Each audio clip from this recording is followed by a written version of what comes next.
سرے دربار ہونا چاہیے، اب میری جانب سے بھی انکار ہونا چاہیے۔ یہ تماشا بھی سرے دربار ہونا چاہیے، اب میری جانب سے بھی انکار ہونا چاہیے۔ اور اس کی ذہنیت پہ مجھ کو اس لیے بھی دکھ ہوا، اس کی ذہنیت پہ مجھ کو اس لیے بھی دکھ ہوا۔ تہمتوں کا بھی کوئی معیار ہونا چاہیے، اس کی ذہنیت پہ مجھ کو اس لیے بھی دکھ ہوا۔ تہمتوں کا بھی کوئی معیار ہونا چاہیے،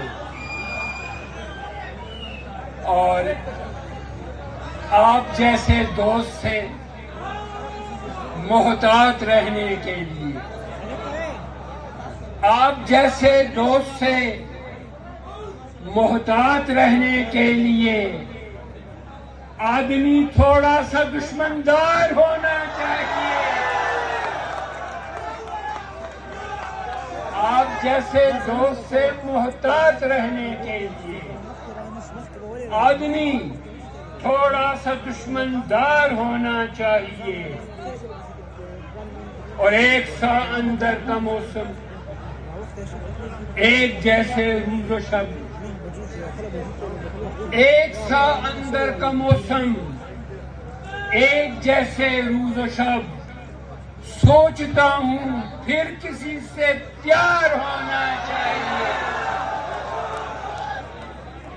سوچتا ہوں پھر کسی سے پیار ہونا چاہیے۔ اور شعر قابل غور کہ خوبیاں اور خامیاں دونوں اضافی ہیں میاں، خوبیاں اور خامیاں دونوں اضافی ہیں میاں، شرط بس یہ ہے کہ بندہ یار ہونا چاہیے۔ خوبیاں اور خامیاں دونوں اضافی ہیں میاں، شرط بس یہ ہے کہ بندہ یار ہونا چاہیے۔ اور دوستی اور دشمنی میں سوچنا کیسا نظیر، دوستی اور دشمنی میں سوچنا کیسا نظیر، آر ہونا چاہیے یا پار ہونا چاہیے۔ دوستی اور دشمنی میں سوچنا کیسا نظیر، آر ہونا چاہیے یا پار ہونا چاہیے۔ اور آخری غزل پیش کرتا ہوں، لیکن اس کے لیے آپ سے میری گزارش یہ ہے کہ آپ یہ سمجھیں کہ میں اور آپ تربور ہیں، دشمندار ہیں۔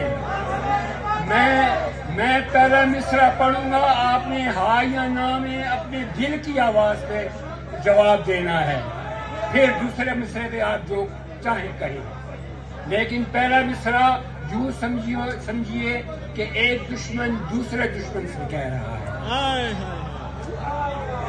اجازت ہے؟ آپ کیا تھوڑی سی زحمت بھی نہیں کر سکتے؟